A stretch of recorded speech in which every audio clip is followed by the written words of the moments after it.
रस के अवयवों के बारे में संचारी अथवा व्यभिचारी भावों को पढ़ेंगे कि संचारी भाव क्या होते हैं। इसके पहले हम लोगों ने अस्थाई भाव, विभाव और अनुभाव को पढ़ लिया है। आज हम इसके जो चौथा अंग है, जिसे हम लोग संचारी या व्यभिचारी भाव कहते हैं, इसको पढ़ेंगे। संचारी भाव क्या होते हैं? ऐसे भाव जो अस्थाई भावों को अधिक पुष्ट करते हों। ऐसे भाव जो अस्थाई भावों को ज़्यादा पुष्ट करते हों, उन सहयोगी भावों को संचारी भाव कहा जाता है। ठीक ना। ये उसी तरह होते हैं जैसे समुद्र की लहरें समुद्र में ही उत्पन्न होती हैं और फिर उसी में विलीन हो जाती हैं। ठीक वैसे ही संचारी भाव की भी स्थिति होती है। या इसे हम लोग इस तरह भी समझ सकते हैं कि पानी का बुलबुला, जैसे पानी में बुलबुला आता है और फिर उसी में जो है विलीन हो जाता है, या समुद्र की लहरें जो है उसी में फिर पुनः विलीन हो जाती हैं। ठीक वही स्थिति जो है इन संचारी भावों की होती है, जो अस्थाई भाव में उत्पन्न होते हैं और उसी में विलीन हो जाते हैं। आचार्यों ने हमारे यहाँ संचारी भावों की संख्या 33 बताई है, जो यहाँ पर निम्नवत दिए गए हैं।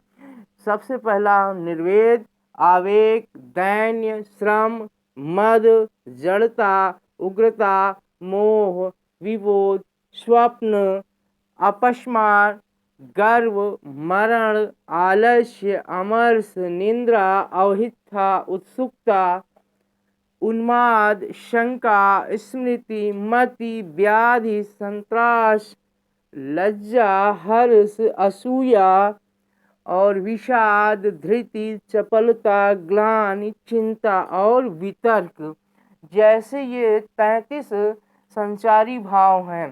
प्रश्न में इनकी संख्या भी पूछा जाता है कि संचारी भावों की संख्या कितनी होती है, तो आपको 33 बताना है। और ये 33 संचारी भाव जो हैं वो निम्नवत दिए गए हैं। ठीक ना। अब ये अलग अलग जो है अस्थाई भावों को उद्दीप्त करते हैं या उसको पुष्ट करते हैं। संचारी भावों की रस निष्पत्ति में क्या योगदान है, या रस निष्पत्ति में संचारी भाव कितने महत्वपूर्ण हैं, इसको देखते हैं।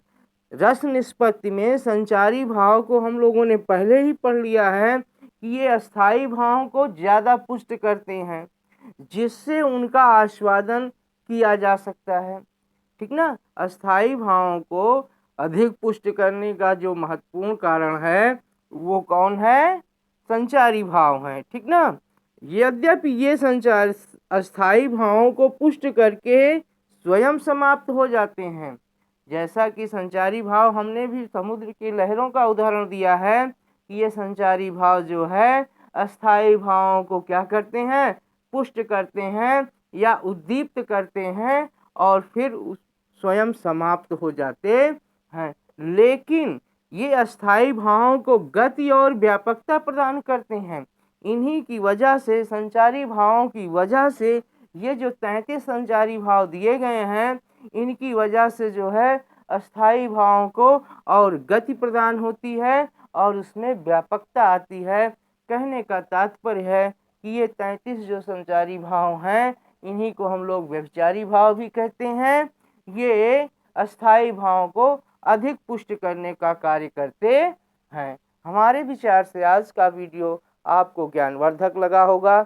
अगर ये वीडियो आपको ज्ञानवर्धक लगा हो तो इसे आप लाइक करिए, ज़्यादा से ज़्यादा अपने मित्रों में शेयर करिए, और अगर इस चैनल पर आप नए हैं तो इसे आप सब्सक्राइब करिए, जिससे आने वाली वीडियोज़ आपको रेगुलर मिलती रहें और आपका उत्तरोत्तर ज्ञानवर्धन होता रहे। धन्यवाद।